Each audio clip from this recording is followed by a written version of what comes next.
In August 1989, the town of Millbrook, Ohio, gathered for the funeral of local journalist Daniel Hargreave. He was 46 years old, well-liked, and known for writing carefully researched exposés about zoning corruption and environmental violations.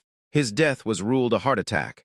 The coroner found no signs of struggle, no toxins, and no cause for further investigation. To most people, it was a tragic but ordinary ending. 3 days after the funeral, Daniel's widow received a package in the mail. There was no return address. The postage stamp was dated 1 week after Daniel's death. Inside the padded envelope was a single cassette tape labeled in Daniel's handwriting. "Play only if I'm gone." The handwriting was unmistakable. His wife, Marjorie, recognized the slight upward slant of the letters immediately. But what made her hands shake was the date written beneath the label, 2 days after Daniel had officially died. When she played the tape, Daniel's voice filled the room. He spoke calmly, clearly, and without hesitation. He described ongoing investigations he had never published, illegal dumping sites outside town, falsified medical records at a private clinic, and the disappearance of a witness scheduled to testify the following month. He mentioned names, real people who were still alive, still working, still respected. Then his tone changed. Daniel explained that he believed he was being monitored. He described hearing clicks on his phone line and finding objects moved in his house.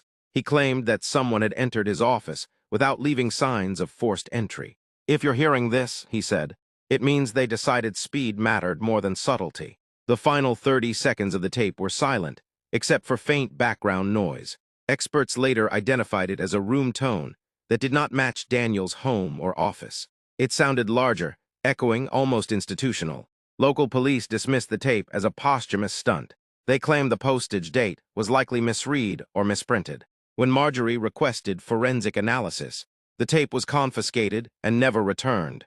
Officials later said it had been misplaced.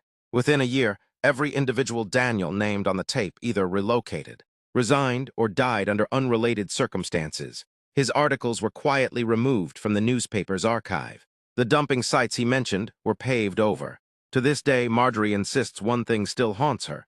Daniel always hated cassette tapes. He preferred writing. The last tape recorder he owned had been broken for years.